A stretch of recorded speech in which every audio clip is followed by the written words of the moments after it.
Hello hi ನಮಸ್ಕಾರ friends. ಸ್ಪರ್ಧಾ planar YouTube ಚಾನಲ್ಗೆ ತಮಗೆಲ್ಲರಿಗೂ ಆತ್ಮೀಯವಾದ ಸ್ವಾಗತವನ್ನು ಕೋರುತ್ತಾ ಬನ್ನಿ ಫ್ರೆಂಡ್ಸ್.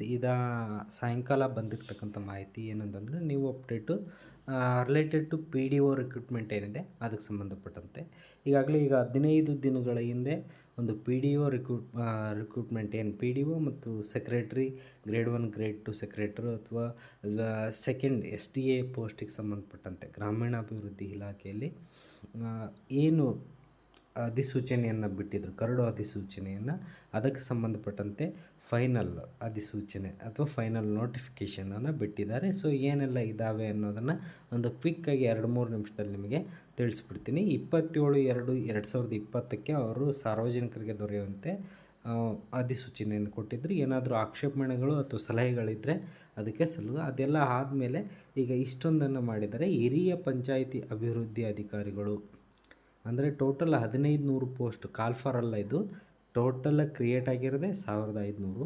ಅದು ಕಾಮನಾಗಿ ಪಿ ಡಿ ಒರಿಂದ ಪ್ರಮೋಷನ್ ರಿಲೇಟೆಡ್ ಆಗ್ತಕ್ಕಂಥದ್ದು. ಇದು ಯಾವುದು ಡೈರೆಕ್ಟ್ ರಿಕ್ರೂಟ್ಮೆಂಟ್ ಅಥವಾ ಸಿ ಇ ಟಿ ಇರೋದಿಲ್ಲ ಇದಕ್ಕೆ.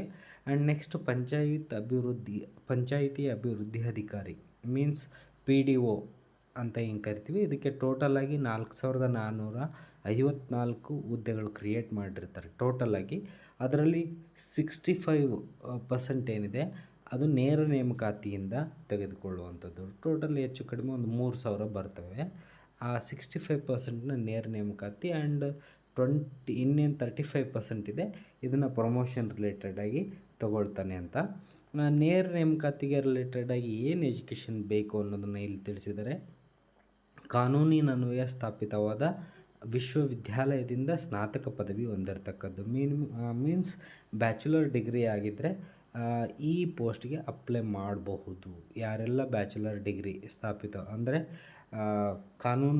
ಕಾನೂನಾತ್ಮಕವಾಗಿ ಸ್ಥಾಪಿತವಾಗಿರತಕ್ಕಂಥ ಯೂನಿವರ್ಸಿಟಿಲಿ ಯಾರೆಲ್ಲ ಡಿಗ್ರಿ ಮಾಡಿರ್ತೀರಿ ಅವರೆಲ್ಲರೂ ಕೂಡ ಈ ಪೋಸ್ಟ್ಗೆ ಅಪ್ಲೈಯನ್ನು ಮಾಡ್ಬೋದು. ಬಟ್ ಎಷ್ಟು ಪೋಸ್ಟ್ಗಳು ಅನ್ನೋದ್ರ ಬಗ್ಗೆ ಇನ್ನೂ ಮಾಹಿತಿ ಇಲ್ಲ.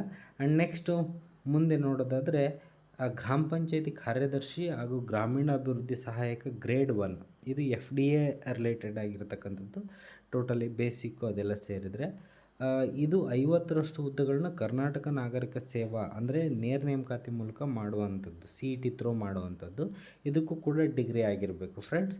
ಆ್ಯಂಡ್ 50ರಷ್ಟು ಗ್ರಾಮ ಪಂಚಾಯತಿ ಕಾರ್ಯದರ್ಶಿ ಹಾಗೂ ಗ್ರೇಡ್ 2 ಏನಿದ್ರಲ್ಲ ಅದರಿಂದ ಪ್ರಮೋಷನನ್ನು ಕೊಡ್ತಕ್ಕಂಥದ್ದು ಅನ್ನೋದ್ರ ಬಗ್ಗೆ ಹೆಚ್ಚಿನದಾಗಿ ಮಾಹಿತಿಯನ್ನು ತಿಳಿಸಿದ್ದಾರೆ. ಇನ್ನು ಗ್ರಾಮ ಪಂಚಾಯತಿ ಕಾರ್ಯದರ್ಶಿ ಮತ್ತು ಗ್ರಾಮೀಣಾಭಿವೃದ್ಧಿ ಸಹಾಯಕ ಗ್ರೇಡ್ 2 ಹುದ್ದೆ ವರ್ಗಕ್ಕೆ ಸಂಬಂಧಿಸಿದ ನಮೂದುಗಳಲ್ಲಿ ಕ್ರಮ ಸಂಖ್ಯೆ 10 ಅಂಕಣ 5ರಲ್ಲಿ ನೇರ ನೇಮಕಾತಿಗಾಗಿ ಶೀರ್ಷಿಕೆ ಅಡಿಯಲ್ಲಿ ನಮೂದುಗಳಿಗೆ ಈ ಕೆಳಗಿನವುಗಳನ್ನು ಪ್ರತ್ಯಾಯೋಜಿಸಲಾಗಿದೆ ಅಂತಂದು ಹೇಳ್ತಾರೆ. ಇಲ್ಲಿ ಪದವಿ ಪೂರ್ವ ಶಿಕ್ಷಣದಲ್ಲಿ ಉತ್ತೀರ್ಣರಾಗಿರಬೇಕು ಅಥವಾ ತತ್ಸಮಾನ ಅರ್ಹತೆಯನ್ನು ಪದವಿ ಪೂರ್ವ ಪಿ ಯು ಸಿಗೆ ತತ್ಸಮಾನ ಏನಿದೆ ಅದನ್ನು ಕೂಡ ಆ್ಯಡ್ ಆಗುತ್ತೆ. ಮತ್ತು ದ್ವಿತೀಯ ದರ್ಜೆ ಲೆಕ್ಕ ಸಹಾಯಕ ಹುದ್ದೆಯ ವರ್ಗಕ್ಕೆ ಸಂಬಂಧಿಸಿದ ನಮೂದುಗಳಲ್ಲಿ ಕ್ರಮ ಸಂಖ್ಯೆ 10A ಅಂಕಣ 5ರಲ್ಲಿ ನೇರ ನೇಮಕಾತಿಗಾಗಿ ಶೀರ್ಷಿಕೆ ಅಡಿಯಲ್ಲಿ ನಮೂದುಗಳಿಗೆ ಈ ಕೆಳಗಿನವುಗಳನ್ನು ಪ್ರತ್ಯಾಯೋಜಿಸಲಾಗಿದೆ. ಅವುಗಳೆಂದರೆ ಪದವಿ ಪೂರ್ವ ಶಿಕ್ಷಣದಲ್ಲಿ ವಾಣಿಜ್ಯ ಕೋರ್ಸ್ನಲ್ಲಿ ಉತ್ತೀರ್ಣರಾಗಿರಬೇಕು.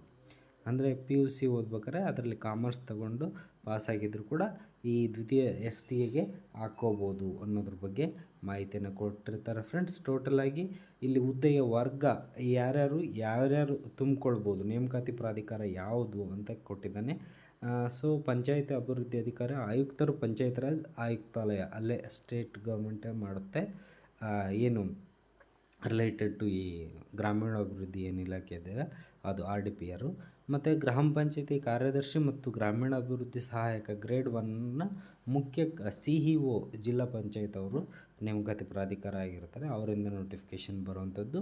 SDA ಕೂಡ ಉಪಕಾರ್ಯದರ್ಶಿ ಅಂದರೆ ಡೆಪ್ಯೂಟಿ ಸೆಕ್ರೆಟ್ರಿ ಏನಿರ್ತಾರಲ್ಲ ಡೆವಲಪ್ಮೆಂಟ್ ರಿಲೇಟೆಡ್ ಜಿಲ್ಲಾ ಪಂಚಾಯತಲ್ಲಿ ಅವ್ರು ಮಾಡುವಂಥದ್ದು. ಟೋಟಲಾಗಿ ಇಷ್ಟು ಮಾಹಿತಿ ಕೊಟ್ಟಿದ್ದಾರೆ. ಇನ್ನು ಮತ್ತು ಇದಕ್ಕೆ ಸಂಬಂಧಪಟ್ಟಂತೆ ನೋಟಿಫಿಕೇಷನ್ ಕೂಡ ಕೆಲವೇ ದಿವಸಗಳಲ್ಲಿ ಆಗಬಹುದು ಅಂತ ಹೇಳ್ತಾ ಇದ್ದಾರೆ. ಈಗಾಗಲೇ ಮಾನ್ಯ ಸಚಿವರಾದಂಥ ಪ್ರಿಯಾಂಕ ಖರ್ಗೆ ಅವರು ಸಹ ಕೆಲವೊಂದು ಮಾಹಿತಿಯನ್ನು ಕೊಟ್ಟಿದ್ದಾರೆ. ಇವತ್ತು ಅದಾದ ನಂತರ ಮನವಿಯನ್ನು ಕೊಡ್ತೀವಿ ನಾವು ಯಾರಿಗೆ ಅಧಿಸೂಚನೆ ಹೊರಡಲಿಕ್ಕೆ ಅನುಮತಿಯನ್ನು KPSC ಅವರಿಗೆ ಕೊಡ್ತೀವಿ. ಅದಾದ ನಂತರ ನೋಟಿಫಿಕೇಷನ್ ಆಗುತ್ತೆ ಅನ್ನೋ ಮಾಹಿತಿಯನ್ನು ಕೊಟ್ಟಿದ್ದಾರೆ ಫ್ರೆಂಡ್ಸ್. ಸೊ ದಯವಿಟ್ಟು ಯಾರೆಲ್ಲ ಇದಕ್ಕೆ ರೆಡಿ ಆಗ್ತಾಯಿದ್ರಿ ದಯವಿಟ್ಟು ಇವಾಗಿಂದನೇ ರೆಡಿಯಾಗಿ. ಸುಮಾರು ಈಗ ಏನಾದರೂ ಒಂದು 4-5 ದಿನ ಎಲೆಕ್ಷನ್ ನೋಟಿಫಿಕೇಷನ್ ಲೇಟ್ ಆದರೆ ಅದರೊಳಗಾಗಿಯೇ ಬರ್ಬೋದು. ಇಲ್ಲ ನೋಟಿಫಿಕೇಷನ್ ನಾಳೆನೇ ಬಂತು ಅಂದಾಗ ಇದು ನೋಟಿಫಿಕೇಷನ್ ಆಗಕ್ಕೆ ಬರಲ್ಲ. ಹಾಗಾಗಿ ಜೂನ್ ಜುಲೈ ಆದರೂ ನೋಟಿಫಿಕೇಷನ್ ಆಗೇ ಆಗುತ್ತೆ. ಸೊ ಎನಿವೇ ಅದಕ್ಕೆ ನೀವು ತಯಾರಾಗ್ರಿ ಅಂತ ಹೇಳ್ತಾ, ಹಾಗೆಯೇ ಈ ಥರದ ವೀಡಿಯೋಗಳನ್ನ ನಾವು ಕೊಡ್ತಾ ಇರ್ತೀವಿ, ನಿಮಗೆ ಮಾಹಿತಿಯನ್ನು ಕೊಡ್ತಾ ಇರ್ತೀವಿ. ಸೊ ದಯವಿಟ್ಟು ಯಾರೆಲ್ಲ ಇನ್ನೂ ನಮ್ಮ ಸ್ಪರ್ಧಾ ಪ್ಲ್ಯಾನರ್ ಯೂಟ್ಯೂಬ್ ಚಾನಲ್ಗೆ ಸಬ್ಸ್ಕ್ರೈಬ್ ಆಗಿಲ್ಲ ದಯವಿಟ್ಟು ಸಬ್ಸ್ಕ್ರೈಬ್ ಆಗಿ ಅಂತ ಹೇಳ್ತಾ ಧನ್ಯವಾದಗಳು ಫ್ರೆಂಡ್ಸ್.